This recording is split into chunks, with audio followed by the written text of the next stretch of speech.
రాజులకు రాజు ప్రభులకు ప్రభు అయిన యేసుక్రీస్తు నామంన మీకు శుభములు. ఈరోజు దేవుడు మనకు అనుగ్రహించినటువంటి వాక్య ధ్యానము రోమీలకు రాసిన పత్రిక 14వ అధ్యాయము 17వ వచనము. దేవుని రాజ్యము భోజనమును పానమును కాదు గాని నీతియు సమాధానమును పరిశుద్ధాత్మ యందలి ఆనందమునై ఉన్నది. ప్రియులారా, ఈ వాక్య ధ్యానాన్ని మనం పరిశీలించినట్లయితే మనలో చాలామందికి ఏమేమి తినాలి ఏమేమి తినకూడదు అనేటువంటి అనుమానాలు ఉంటాయి. మరి అనేకమైనటువంటి విగ్రహారాధన లేకపోతే అనేకమైనటువంటి ఇతర కార్యములు లేక ఇతర సహోదరులు మరి ఇచ్చే వాటిని మనము తీసుకోవాలా వద్దా అనేటువంటి సంశయంలో ఉంటూ ఉంటాము.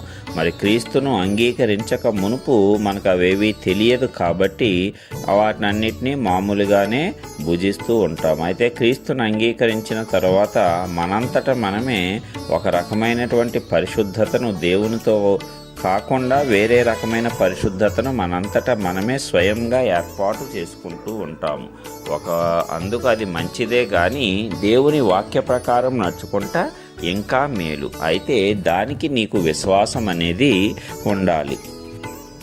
నీవు ఏది చేసినా దేవునికి మహిమకరంగాను సంతోషకరంగాను ఉండాలి. అలాగూ ఉండాలంటే నీవు విశ్వాసముతో చేయాలి. అలాగని విశ్వాసంతో పాపం చేయమని కాదు, కానీ విశ్వాసము నీ యందు ఉన్నప్పుడు ఏది మంచియో ఏది చెడో నీ యొక్క అంతరాత్మకు సులభంగా తెలుస్తుంది. పరిశుద్ధాత్ముడు నీకు బోధిస్తాడు. ఆ పరిశుద్ధాత్మ ప్రబోధం ప్రకారము నీవు నడుచుకున్నప్పుడు నీవు ఏమాత్రమూ దోషములు చేయవు. ఒకవేళ నీ సహోదరులు భోజనం విషయంలో నీ వల్ల గనక అభ్యంతర పడినట్లయితే మరి అది కూడా విశ్వాసంలో నీవు తప్పిపోయినట్లే.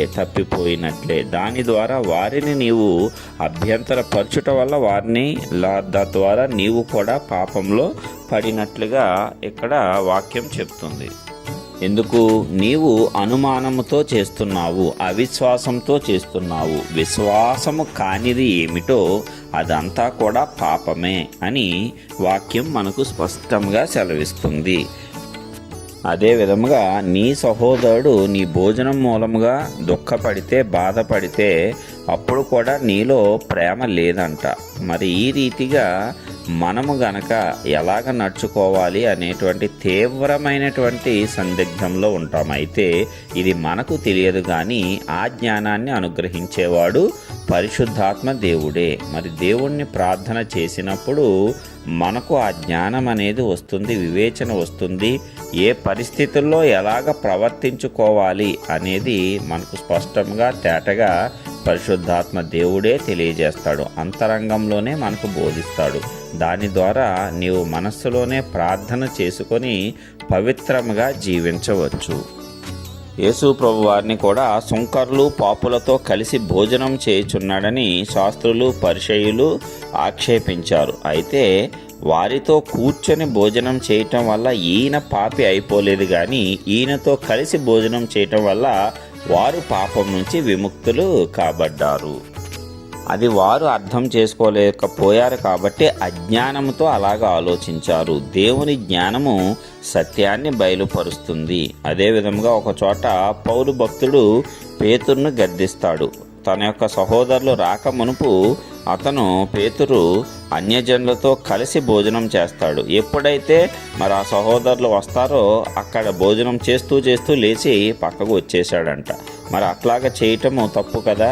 2 రకాల మనస్తత్వాలు కలిగి ఉండకూడదు. అప్పుడు యువతలి వారిని అభ్యంతరపరిచినట్లు ఉంటుంది, అవతలి వారిని కూడా అయోమయంలో పడవేసినట్లు ఉంటుంది.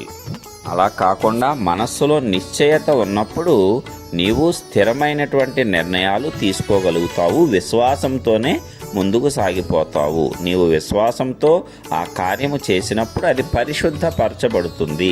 దానిని పరిశుద్ధపరచువాడు దేవుడే. దానిలో దోషమును తీసివేయవాడు దేవుడే. సమస్తము దేవుని మూలముగానే కలిగాయి. సమస్తము దేవుని మహిమ కొరకే కలిగాయి. సమస్తము సమకూడి దేవునినే స్తుతించుచున్నాయి. మరి మనంతట మనము నిజముగా క్రీస్తునకు సమర్పించుకొని క్రీస్తునకు దాసుడమైతే మనము దేవునికి ఇష్టమైనటువంటి వారముగా ఉంటాము.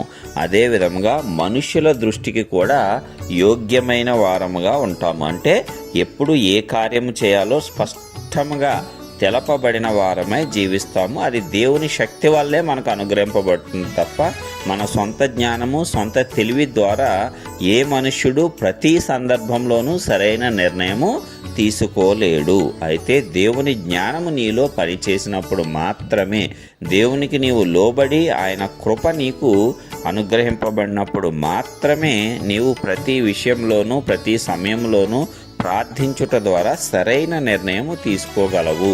అప్పుడు ఆ దోషము నుంచి నీవు తప్పించుకోబడతావు. కాబట్టి భోజనము ద్వారా మనము దేవుని రాజ్యాన్ని కోల్పోకూడదు. లేక దేవుని రాజ్యము భోజనము కేవలం పానము మాత్రమే కాదు.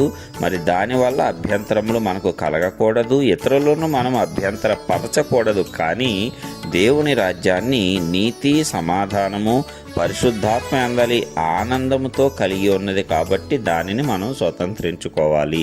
ఆ రీతిగానే మనం స్వతంత్రించుకున్నప్పుడు ఇలాంటివన్నీ కూడా మన ఎదుట నుంచి తొలగిపోతాయి. దేవుడే వాటిని తొలగిస్తాడు, మనకు మార్గము సరళము చేస్తాడు. కాబట్టి ప్రియులారా, ఈ విషయంలో ఇప్పటివరకు అనుమానములు ఉన్నట్లయితే అనుమానములన్నిటినీ కూడా దేవుడు తొలగిస్తున్నాడు, మరి పరిశుద్ధపరుస్తున్నాడు.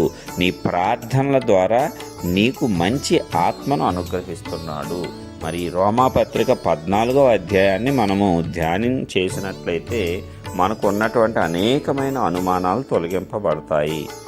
ప్రతి విషయంలో మనము జ్ఞానంగా నడుచుకోవటానికి ఈ లోకంలో మనకు ఈ వాక్యము సహాయపడుతుంది. కాబట్టి ఈ వాక్యం ద్వారా మనం పొందుకున్నటువంటి జ్ఞానాన్ని మనంతో పాటు అనేకులకు మరి దీనిని అందించేలాగున మనము కూడా జ్ఞానంతో నడుచుకొని ఎవరికి అభ్యంతరకారం కాకుండా దేవుని దృష్టిలో, మనుషుల దృష్టిలో యోగ్యముగా నడుచుకోవటానికి పరిశుద్ధాత్మ దేవుడు కృపనివ్వాలని యేసయ్య నామమున ప్రార్థించుచున్నాను. ఆమేన్.